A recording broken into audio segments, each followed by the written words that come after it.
এবং মিডিয়ার ভাইরা, পুলিশ প্রশাসন ভাইরা, বিজিবির ভাইরা এবং আমার সামনে উপস্থিত এবং দেবীগঞ্জবাসী, আসসালামু আলাইকুম ওয়া রাহমাতুল্লাহ। হিন্দু ভাইদের প্রতি আদাব। যার সময় স্বল্পতা, আমি অনেকবার আসছি বিজয় চত্বরে, বিভিন্ন জায়গায় বক্তব্য দিয়েছি। যেহেতু আমার নেতৃ পর্যায়ে আমার অনেক গুরুজনরা বক্তব্য দিয়েছে, তাই আমি বেশি বক্তব্য আপনাদের সামনে দিব না। আপনার 12 তারিখের বিচারক আপনারা, ঠিক আছে? আপনাদের ভোট আপনারা কাকে দিবেন?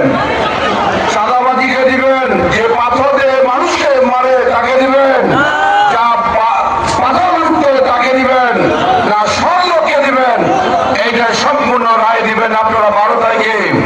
আমি কথা দিয়ে যাচ্ছি, আমাদের কেন্দ্র আমিরের নির্দেশ, কেন্দ্র আমির প্রতিশ্রুতি দিয়েছে যে আমরা যদি ক্ষমতায় আসি, সর্বপ্রথম আপনারা যুবক যারা লেখাপড়া শেষ করার পর সার্টিফিকেট হাতে পাই, তাকে আমরা চাকরি দেওয়ার ব্যবস্থা করবো ইনশাআল্লাহ।